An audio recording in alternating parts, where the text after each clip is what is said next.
take a deep dive sa panibago na naman panukalang batas na layong ipagbawal ang political dynasty sa Pilipinas. Maaproban ba ang panukalang lalo't inahayin ito ng Speaker Faustino D, presidential son na si Sandro, mga galing na hindi naman political dynasty masyado, no?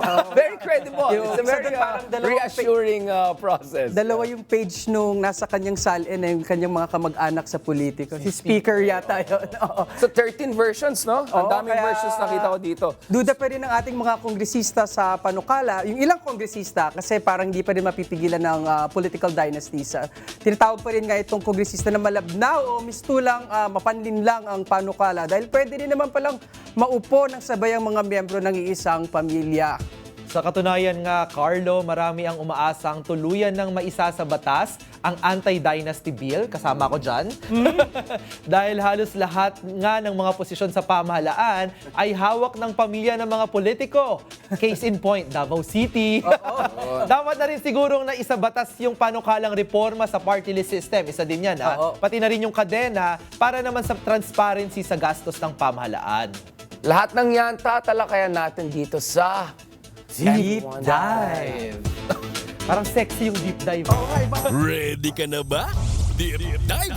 Deep Dive! With Richard Haydarian.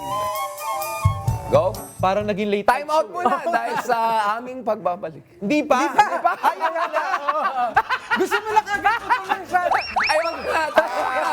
Pag-usapan mo natin. Time out ka muna. So, please.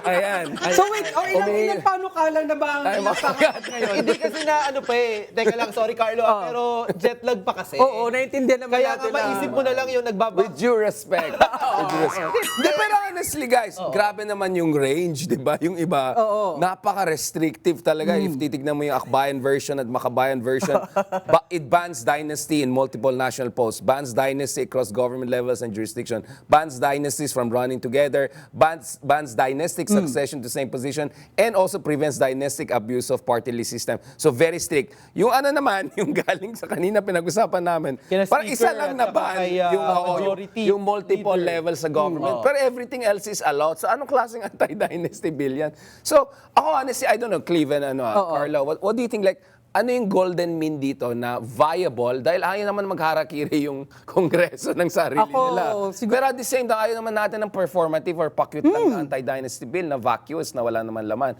So what is the realistic mid-range golden mean na pwede natin Ako bago natin pag-usapan yung golden mean bago na yan. ako mag-time out ulit. Oo, bago mag-time out ulit. Hindi, sa akin maganda na napag-uusapan na siya kasi parang for the longest time, maraming mga politiko ang allergic dyan. No, parang ngayon lang nagkaroon ng ganyan karaming versions ng anti-political dynasty. So lang susugan ulit na usapin na yung pressure ng publiko. No, na yung nag-realize na natin na yung pagnanakaw at yung mga ibang korupsyon ay may kinalaman sa political dynasties. Na kapag hinahayaan natin na yung mga pamilya, kinokontrol nila yung ating politika, lalo na kung ari isang probinsya, talagang recipe siya para sa katiwalian. Diba? Kasi si governor, si congressman, pwede silang mag-connive, di ba? Nawawala yung parang organic na medyo check and balance sa iba't ibang level ng pamahalaan. Pero, and because of that, Carlo, yung sagot ko dun sa tanong ni Richard na ano ba yung golden mean, ay tingin ko kasi napakahalaga nung political context na napaka-unique tingin ko na nasandal sa pader yung ating political class, yung ating mga politiko, na ngayon ay kinailangan na nilang pagbigyan yung matagal ng hiling ng publiko at hiling ng konstitusyon ng saligang batas na magkaroon ng ban sa political dynasties. Kaya, and I think mag-iiba kami dito ni Richard, dun muna ako sa pinaka-restrictive. Because my worry ay baka hindi na bumalik yung ganitong political opportunity para sa atin ulit. Kaya hihilingin ko na at ipaglalaban ko na yung ganito kasi yung concern ko, Cliva. No. I mean, in principle, yun din ang gusto ko. Yes. Ang isang worry dyan is, if hindi ka magkaroon ng tunay na political parties, magkakaroon ng proxy dynasties. So, ibig sabihin, ibaban mo lahat ng dynasty, walang pwedeng tumakbo, pero lalagay nila yung mga bata nilang tumakbo. Pero medyo kasi sila nangyayari may na yun pera, ngayon, sila diba? may machinery, sila, or yung kabit nila yung parang lalagay yung nila. Or parang kung sino yung dati nilang bagman Yes. na nagsi-selfie, papatakboy na din. Pwede, So, diba? kumbaga, kaya nga, when I say golden mean, yung realistic na meron kang transition na papunta tayo sa good part, exciting part. Kasi kung masyado kang ambitious, you go for gold agad, baka sumablayan ng big time. Lalong-lalo na hindi ito kasabay ng mga ibang reforma na kailangan natin, katulad ng party building, yung real political party building. Kasi mahal, ang dami mong gagastusin kung tatakbo ka. Kung hindi pwede mga dynasty, sino sa atin naman pwede mag-afford? So baka mamaya mga muchacha lang nila ipapatakbo nila. Di ganun din ang mangyari. So kaya pag-usapan na mabuti yan. Parang Rubik's Cube yan. Maraming parte yan. Hindi pwede ganun mo lang okay na. Dapat siguraduhin mo lahat ng mga dimension na yan ay coordinated. Kaya complicated na bagay yan. That's why pag-usapan natin ng masinsinan ito. Huwag tayo jump agad. In fact, But at the same tama time, yung agree ako, Rubik's Cube historic opportunity ito na seryosoin natin yan. Kasi nasa saligang batas natin yan, pero walang enabling law ng halos half a century na tayo papunta, Parang wala pa rin 37 nangyari. years na yata. Exactly. Oo. Hindi kailangan ng charter change yan. Hindi ko alam ang pinagsasabi ng isang congressman na Meron ba? Sino? Meron isang congressman Sabihin sabi. mo. Hindi na. Lalagay natin mamaya dun sa parola natin. Sa roleta. Sa ruleta. Ano ba sa roleta mamaya? Hindi. Ano yung parola? Sige. Sorry, galing akong United Kingdom. Okay. Hindi, tama nga. Yung Rubik's Cube, ang ganda nung Diba? Rubik's Yung metaphor. Rubik. Rubik. Iba-iba rin yung mga sinasabi Diba natin. dapat sabay-sabay? Maganda yun na parang image. Yung Kasi kombinasyon. pag iisipin mo nga ngayon, yung mga differences ng bill, para lang din na para sa ating mga tagapakinig na nanonood sa atin, na ngayon may question na dapat ba ang pagbaban ng political dynasties ay sequential, 'di ba? Yung parang Exactly. bawal ba ang magkakasunod sa iisang posisyon, 'di ba? Meaning yung nanay mayor tas tatakbo yung anak. Yan ba ay ipagbabawal, 'di ba? Meron naman ding question na ang ipagbabawal ba ay yung sabay-sabay, 'di ba? Simultaneous na ang nanay ay mayor, vice mayor ang anak, congressman ang tatay and all, 'di ba? Meron din naman yung across different levels lang na sa local ba, may isa sa local, may isa sa national, pwede ba yan? So, maraming moving parts na ngayon, no, 'di ba? At may question pa ng first degree ba, second degree ba, third Fourth degree ba, degree, at fourth fourth, degree. 'di ba? May Oo, kadugo at affinity pa. So parang may ibang-ibang definition pa na lumalabas Correct. doon sa iba-ibang versions. Can I play devil's advocate? So, kunyari sa Amerika, wala silang term limit. Yes. At meron ka mga katulad ng Kennedy's family. Pwede forever yan. Di ba? At kung okay sila, gusto sila ng tao, go sila ng go. Bernie Sanders, ang tagal niya na sa Vermont, tuloy-tuloy. Kasi may posibilidad, kung masyadong restrictive, baka you prevent another Robredo to run after Lenny. Or, do you get what I'm saying? You might also crowd out yung mga magagaling na tao na galing sa pamilya na nagkataon na nasa politika. You're depriving people of a chance of having service of those people. What you're saying is that we're willing to take that risk or that's an exception to the rule kaya okay lang kasi halos karamihan ng dynasties ay medyo alam na natin yan. Do you get what I'm saying? Kasi sa Amerika wala silang term limit tapos yung ibang pamilya dire-diretso lang wala naman silang problema. The Kennedys for instance, I mean for a good example. So I just want people to understand meron din mga unintended consequences Yes. yan. Sabihin natin kung isa sa mga anak ni Ma'am Lenny gusto tumakbo after her, mayor para ituloy niya, para hindi tumakbong masamang tao or kung sino-sino, baka ma-deprive sila if we go for a super restrictive version. Pero do you get what I'm saying? Yes. Naintindihan ko to, no, yung ganitong parang maaring unintended consequences kasi, 'di ba? But at the same time, yung maaari din nating tignan ay restrictive siya kasi meron siyang tinatry na solusyonan na problema, agree, 'di ba? yeah. Kagaya ng term limits although ang dami na nga ding unintended consequences ng term limits. Pag tinignan mo sa mga pag-aaral ng mga political scientists, lumalabas na nga na yung term limits actually. Yun ang nagkakreate ng dynasties. Nakapag-create siya Kasi ng kung hindi ako pwede incentive, tumakbo, lagay ko yung asawa. Yes, nagkaroon ng perverse incentive para edi anak ko naman, edi asawa ko naman. Kasi hindi makatakbo paulit-ulit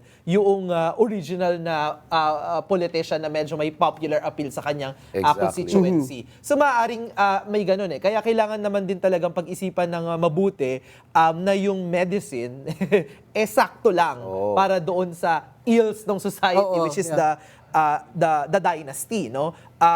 But I think magkakatalo tayo dun sa pagtingin ng gaano ba kagrabe itong Yun nga problema ng political dynasties, Yung diba? lalim pala Yes, ng Carlo. diagnosis, kung gaano kalalim, kung sakit ba ang isang situation na binabanggit nyo kanina. Yung iba kasi sasabihin wala namang masama dyan Hindi naman yan sakit to begin with. So kaya ang lawak at iba-iba yung uri ng mga nahinahapag na solusyon.